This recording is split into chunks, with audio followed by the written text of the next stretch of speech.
Hi friends, welcome back to Ranjitha Loyi YouTube channel. ಇವತ್ತು ನಾನು ಮಾಡ್ತಿರೋ ರೆಸಿಪಿ ಬಂದ್ಬಿಟ್ಟು ನಾಟಿ ಕೋಳಿ ಸಾರು. ಇದು ನಾನ್ ವೆಜ್ ಅವರಿಗೆ ತುಂಬ ಇಷ್ಟ ಆಗುತ್ತೆ. ನಾನು ಇಲ್ಲಿ 2.5 kg ಆಗುವಷ್ಟು ಚಿಕನ್ನ ತೊಗೊಂಡಿರೋದು. ಅದಕ್ಕೆ ಎಷ್ಟು ಬೇಕೋ ಖಾರ ಅದಕ್ಕೆ ಮಾತ್ರ ಅಷ್ಟು ನಾನು ಎಲ್ಲನೂ ಐಟಮ್ ಎತ್ತಿಟ್ಕೊಂಡಿದ್ದೀನಿ. ನೀವೇನಾದರೂ ಜಾಸ್ತಿ ಮಾಡ್ತೀರಾ ಅಂದರೆ ಡಬಲ್ ಕ್ವಾಂಟಿಟಿಲಿ ತೊಗೊಳ್ಳಿ. ಮೊದಲಿಗೆ ನಾನು ಇದಕ್ಕೆ 3 ಥರ ಖಾರ ಅರಿಬೇಕು. ಹಾಗಾಗ್ಬಿಟ್ಟು ನಾನಿಲ್ಲಿ ಫಸ್ಟಿಗೆ ಖಾರದ ಪುಡಿ ಒಂದು 4 ಟೇಬಲ್ ಸ್ಪೂನ್ ಆಗುವಷ್ಟು ಮತ್ತು 3 ಟೇಬಲ್ ಸ್ಪೂನ್ ಆಗುವಷ್ಟು ಧನಿಯಾ ಪುಡಿನ ತೊಗೊಂಡಿದ್ದೀನಿ. ನೆಕ್ಸ್ಟು ಇನ್ನೊಂದು ಎರಡನೇ ಖಾರ ಬಂದ್ಬಿಟ್ಟು ಅದಕ್ಕೆ ಒಂದು 3ರಿಂದ 4 ಬೆಳ್ಳುಳ್ಳಿನ ಸುಲಿದು ಇಟ್ಕೊಂಡಿದ್ದೀನಿ ಸಿಪ್ಪೆನ. ಹಾಗೆಯೇ ಅರ್ಧ ಹಿಡಿಯಷ್ಟು ಕೊತ್ತಂಬರಿ ಸೊಪ್ಪು ತೊಗೊಂಡಿದ್ದೀನಿ, ಅರ್ಧ ಹಸಿ ಶುಂಠಿನ ತೊಗೊಂಡಿದ್ದೀನಿ, 4ರಿಂದ 5 ಈರುಳ್ಳಿನ ಹೆಚ್ಚಿಟ್ಕೊಂಡಿದ್ದೀನಿ ದಪ್ಪವಾಗಿ. ಹಾಗೆಯೇ 1 ಟೇಬಲ್ ಸ್ಪೂನಷ್ಟು ಅರಿಶಿನ ತೊಗೊಂಡಿದ್ದೀನಿ. ಮೂರನೇ ಖಾರ ಬಂದ್ಬಿಟ್ಟು 1 ಕಪ್ ಆಗೋಷ್ಟು ತೆಂಗಿನಕಾಯಿ ತೊಗೊಂಡಿದ್ದೀನಿ. ಹಾಗೆಯೇ ಚಕ್ಕೆ ಲವಂಗನೆಲ್ಲ ನಾವು ಪುಡಿ ಮಾಡಿ ಇಟ್ಕೊಂಡಿದ್ವಿ, ಸೊ ಅದನ್ನೇ ಹಾಕ್ಕೊಂಡಿದ್ದೀನಿ 2 ಟೇಬಲ್ ಸ್ಪೂನಷ್ಟು. ನೆಕ್ಸ್ಟು ನಾನು ನಾಟಿ ಕೋಳಿಲಿ ಮೊಟ್ಟೆ ಇರುತ್ತಲ್ಲ, ಸೊ ಅದಕ್ಕೆ ಇದನ್ನು ಎಕ್ಸ್ಟ್ರಾ ತೊಗೊಂಡಿರೋದು ಕಾಯಿ, ಈರುಳ್ಳಿ, ಕೊತ್ತಂಬರಿ ಸೊಪ್ಪನ್ನ. ಮೊದಲಿಗೆ ನಾವು ಏನು ಮಾಡಬೇಕು ಅಂತೇಳಂತಂದರೆ ಮಿಕ್ಸಿ ಜಾರ್ಗೆ ಖಾರ ರುಬ್ಕೊಳ್ಳೋದಕ್ಕೆ ಕೊತ್ತಂಬರಿ ಸೊಪ್ಪನ್ನ ಹಾಕ್ಕೊಳ್ತಾ ಇದ್ದೀನಿ. ನೆಕ್ಸ್ಟು ನಾನು ಇದಕ್ಕೆ ತೊಗೊಂಡಿರೋಂಥ ಹಸಿ ಶುಂಠಿನೂ ಕೂಡ ಹಾಕ್ಕೊಳ್ತಾ ಇದ್ದೀನಿ. ಇದಾದ ನಂತರ ದಪ್ಪವಾಗಿ ಹೆಚ್ಚಿಟ್ಕೊಂಡಿದ್ನಲ್ಲ 4ರಿಂದ 5 ಈರುಳ್ಳಿನ ಅದನ್ನು ಕೂಡ ಹಾಕ್ಕೊಳ್ತಾ ಇದ್ದೀನಿ. ನಂತರ ನಾನು ಇದಕ್ಕೆ ಬೆಳ್ಳುಳ್ಳಿನ ಹಾಕ್ಕೊಳ್ತಾ ಇದ್ದೀನಿ. ನೆಕ್ಸ್ಟು ಅರಿಶಿನ ಪುಡಿನ 1 ಟೇಬಲ್ ಸ್ಪೂನ್ ಆಗೋಷ್ಟು ಹಾಕ್ಕೊಳ್ತಾ ಇದ್ದೀನಿ. ಹಾಕ್ಕೊಂಡಾದ ನಂತರ ಸ್ವಲ್ಪ ನೀರು ಹಾಕ್ಕೋಬೇಕು, ಜಾಸ್ತಿ ನೀರು ಹಾಕ್ಕೋಬೇಡಿ. ಯಾಕಂತಂದರೆ ಈರುಳ್ಳಿನೂ ಕೂಡ ನೀರಿನ ಅಂಶ ಇರೋದ್ರಿಂದ ಸ್ವಲ್ಪ ನೀರು ಜಾಸ್ತಿ ಆಗುತ್ತೆ. ಹಂಗಾಗ್ಬಿಟ್ಟು ಸ್ವಲ್ಪ ನೀರು ಹಾಕ್ಕೊಳ್ಳಿ. ಇದಕ್ಕೆ ನೀರು ಹಾಕ್ಕೊಂಡಾದ ನಂತರ ನಾನು ಇದನ್ನು ಮಿಕ್ಸಿಲಿ ರುಬ್ಕೊಳ್ತಿದ್ದೀನಿ. ನೆಕ್ಸ್ಟು ನಾನು ಚಿಕನ್ನ 4ರಿಂದ 5 ಸಲ ವಾಶ್ ಮಾಡಿ ಇಟ್ಕೊಂಡಿದ್ದೆ. ಸೊ ಇದಾದ ನಂತರ ಒಂದು ಕುಕ್ಕರು ಕಾಯೋದಕ್ಕೆ ಇಡ್ತಾಯಿದ್ದೀನಿ. ಕುಕ್ಕರು ಕಾದ ನಂತರ ಅದಕ್ಕೆ ಒಂದು 4ರಿಂದ 5 ಟೇಬಲ್ ಸ್ಪೂನ್ ಆಗೋಷ್ಟು ಎಣ್ಣೆನ ಹಾಕಿ, ಎಣ್ಣೆ ಸ್ವಲ್ಪ ಕಾದ ನಂತರ ಅದಕ್ಕೆ ತೊಳೆದಿಟ್ಕೊಂಡಿರೋಂಥ ಚಿಕನ್ನು ಕೂಡ ಹಾಕ್ಕೊಳ್ತಾ ಇದ್ದೀನಿ. ಎಣ್ಣೆ ಕಾದ್ಮೇಲೆ ಚಿಕನ್ ಹಾಕ್ಕೊಳ್ಳಿ. ಫಸ್ಟಿಗೆ ಎಣ್ಣೆ ಕಾಯೋಕ್ಕಿಂತ ಮುಂಚೆ ಚಿಕನ್ ಹಾಕ್ಕೋಬೇಡಿ, ಇಲ್ಲ ಅಂತಂದರೆ ಅದು ನೀಟಾಗಿ ಹಸಿ ವಾಸನೆ ಹೋಗೋದಿಲ್ಲ. ಸೊ ಹಂಗಾಗ್ಬಿಟ್ಟು ಎಲ್ಲ ಚಿಕನ್ನ ಹಾಕ್ಕೊಂಡಾದಮೇಲೆ ನಾನು ಅದಕ್ಕೆ 1 ಟೇಬಲ್ ಸ್ಪೂನ್ ಆಗೋಷ್ಟು ಉಪ್ಪನ್ನ ಹಾಕ್ಕೊಳ್ತಾ ಇದ್ದೀನಿ.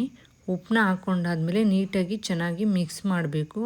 ಚೆನ್ನಾಗಿ ಮಿಕ್ಸ್ ಮಾಡಿ ಅದು ಒಂದು ಸ್ವಲ್ಪ ಕುದಿಯೋಕ್ಕೆ ಸ್ಟಾರ್ಟ್ ಆಗುತ್ತೆ ಅಂತೇಳಿ ಅಂದಿದ್ದ ಟೈಮಲ್ಲಿ ನಾನು ರುಬ್ಕೊಂಡಿದ್ನಲ್ಲ ಈರುಳ್ಳಿದು ಅದನ್ನು ಕೂಡ ಇದಕ್ಕೆ ಹಾಕ್ತಾಯಿದ್ದೀನಿ. ಹಾಕಿ ಆದ ನಂತರ ಅದನ್ನು ಕೂಡ ನೀಟಾಗಿ ಮಿಕ್ಸ್ ಮಾಡಬೇಕು. ಈ ರುಬ್ಕೊಂಡಿರೋಂತಹ ಈರುಳ್ಳಿ ಹಸಿ ವಾಸನೆಯೂ ಕೂಡ ಹೋಗಬೇಕು. ಐ ಥಿಂಕ್ ತುಂಬ ಜನ ಇದನ್ನು ಖಾರ ಹಾಕ್ತೀವಲ್ಲ, ಇದು ನೀಟಾಗಿ ಮಿಕ್ಸ್ ಮಾಡಿದ ಮೇಲೆ ಇದನ್ನು ಕೂಡ ಎಷ್ಟೋ ಜನ ಲೈಕ್ ಮಾಡ್ತಾರೆ. ನನಗೂ ಕೂಡ ಇದು ತುಂಬಾ ಇಷ್ಟ. ನೋಡಿ, ಈ ಥರ ನೀಟಾಗಿ ಮಿಕ್ಸ್ ಮಾಡ್ಕೊಳ್ಳಿ. ಮಿಕ್ಸ್ ಮಾಡ್ಕೊಂಡೆಲ್ಲ ಆದಮೇಲೆ ಅದು ಕುದಿಯೋದಕ್ಕೆ ಬಿಟ್ಬಿಡಿ. ಕುದಿಯೋದಕ್ಕೆ ಬಿಟ್ಟಾಗ ನೆಕ್ಸ್ಟ್ನಿದು 2ನೇ ಖಾರ ಇರುತ್ತಲ್ಲ, ಸೊ ಅದನ್ನು ನಾವು ಪ್ರಿಪೇರ್ ಮಾಡ್ಕೊಳ್ಳೋಣ. ಆಲ್ರೆಡಿ ನಾನು ಆವಾಗಲೇ ಅದಕ್ಕೆ ಕಾಯಿನ ತುರ್ಕೊಂಡಿದ್ದೆ. ಹಾಗೆಯೇ ಚಕ್ಕೆ ಮತ್ತು ಏಲಕ್ಕಿ, ಲವಂಗ ಎಲ್ಲ ಮಿಕ್ಸ್ ಮಾಡಿ ಪುಡಿ ಮಾಡಿ ಇಟ್ಕೊಂಡಿರೋದನ್ನು ಕೂಡ ಎತ್ತಿಟ್ಕೊಂಡಿದ್ದೆ. ಸೊ ಈಗ ಮಿಕ್ಸಿ ಜಾರ್ಗೆ ತಗೊಂಡಿರೋಂಥ ತೆಂಗಿನಕಾಯಿ ತುರಿನ ಹಾಕ್ಕೊಳ್ತಾ ಇದ್ದೀನಿ. ಹಾಕ್ಕೊಂಡಾದ್ಮೇಲೆ ಲವಂಗ, ಚಕ್ಕೆದು ಪುಡಿ ಮಾಡಿ ಇಟ್ಕೊಂಡಿದ್ನಲ್ಲ ಅದನ್ನು ಕೂಡ ಹಾಕ್ಕೊಳ್ತಾ ಇದ್ದೀನಿ. ನಿಮ್ಗೇನಾದರೂ ಇದು ಪುಡಿ ಸ್ವಲ್ಪ ಕಡಿಮೆ ಅಂತ ಫೀಲ್ ಅನಿಸ್ತು ಅಂದರೆ ಇದಕ್ಕೆ ಸ್ವಲ್ಪ ಚಕ್ಕೆನ ಮತ್ತೆ ಹಾಕ್ಕೊಳ್ಳಿ. ಹಾಕ್ಕೊಂಡಾದ್ಮೇಲೆ ನೀವು ಇದಕ್ಕೂ ಕೂಡ ಸ್ವಲ್ಪ ನೀರನ್ನ ಹಾಕ್ಕೊಬಿಟ್ಟು ನೀಟಾಗಿ ಚೆನ್ನಾಗಿ ರುಬ್ಕೊಳ್ಳಿ. ಕಾಯಿ ಬೇಗ ಸಣ್ಣ ಆಗೋದಿಲ್ಲ, ಅಂದರೆ ನುಣ್ಣಗಾಗೋದಿಲ್ಲ. ಸೊ ಅದಕ್ಕೆ ನೀಟಾಗಿ ಚೆನ್ನಾಗಿ ರುಬ್ಕೋಬೇಕು.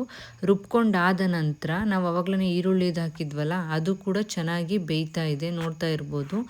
ಸೊ ಬೇಯ್ತಾ ಇರೋದಕ್ಕೆ ನಾವು ರುಬ್ಕೊಂಡಿರೋಂಥ ಕಾಯ್ದ ಹಾಕ್ಕೋಬೇಕು. ಹಾಕ್ಕೊಂಡಾದ್ಮೇಲೆ ಅದನ್ನು ಕೂಡ ಚೆನ್ನಾಗಿ ಚಮಚದಲ್ಲಿ ಮಿಕ್ಸ್ ಮಾಡಿ. ಎಲ್ಲ ಕಡೆನೂ ಅದು ಮಿಕ್ಸ್ ಆಗಬೇಕು. ಆ ಥರ ನೀಟಾಗಿ ಮಿಕ್ಸ್ ಮಾಡಬೇಕು. ಪೀಸ್ಗಳಿಗೆಲ್ಲ ಸ್ವಲ್ಪ ಮಸಾಲೆ ಇಟ್ಕೋಬೇಕು. ಅಂತಂದರೆ ಕಾಯ್ದು ರುಬ್ಕೊಂಡಿದ್ವಲ್ಲ ಅದು ಮತ್ತು ಈರುಳ್ಳಿದು ರುಬ್ಕೊಂಡಿದ್ವಲ್ಲ ಅದು ಕೂಡ ಸ್ವಲ್ಪ ನೀಟಾಗಿ ಇಟ್ಕೋಬೇಕು. ಇಟ್ಕೊಂಡಾದ್ಮೇಲೆ ಅದು ಸ್ವಲ್ಪ ಕುದಿಯೋದಕ್ಕೆ ಬಿಡಿ. ಕುದಿಯೋದಕ್ಕೆ ಬಿಟ್ಟ ಮೇಲೆ ನೆಕ್ಸ್ಟು ನಾವು ತೊಗೊಂಡಿದ್ವಲ್ಲ ಖಾರದ ಪುಡಿ ಮತ್ತು ಧನಿಯಾ ಪುಡಿನ ಅದನ್ನು ಕೂಡ ಹಾಕ್ಕೋಬೇಕು. ಬಟ್ ಕೆಲವ್ರು ಏನು ಮಾಡ್ತಾರೆ ಅಂತೇಳಂದರೆ ರುಬ್ಬಿ ಹಾಕ್ಕೊಳ್ತಾರೆ ಅದೆರಡನ್ನು. ನಾನು ಯಾವಾಗ್ಲೂ ಈ ಥರ ಡೈರೆಕ್ಟಾಗೇ ಹಾಕ್ಕೊಳ್ತೀನಿ. ಹಾಕ್ಕೊಂಡಾದ್ಮೇಲೆ ಅದನ್ನು ಕೂಡ ಚೆನ್ನಾಗಿ ಮಿಕ್ಸ್ ಮಾಡಿ ಆದಮೇಲೆ ಅದು ಕೂಡ ಪೀಸಿಗೆಲ್ಲ ಖಾರ ಹಿಡಿಬೇಕು. ಸೊ ನಿಮಗೇನಾದರೂ ಸ್ವಲ್ಪ ಖಾರ ಕಡಿಮೆ ಅನ್ನಿಸ್ತು ಅಂದರೆ ಎಕ್ಸ್ಟ್ರಾ ನೀವು ಖಾರದ ಪುಡಿನ ಹಾಕ್ಕೊಳ್ಬೋದು. ಸೊ ನಾನಿಲ್ಲಿ 2.5 kg ತೊಗೊಂಡಿದ್ದೀನಲ್ಲ, ಸೊ ಅದ್ರ ಮೆಜರ್ಮೆಂಟಿಗೆ ತೊಗೊಂಡಿರೋದ್ರಿಂದ ನಾನು ಮತ್ತೇನು ಹಾಕ್ಕೊಳ್ತಾ ಇಲ್ಲ.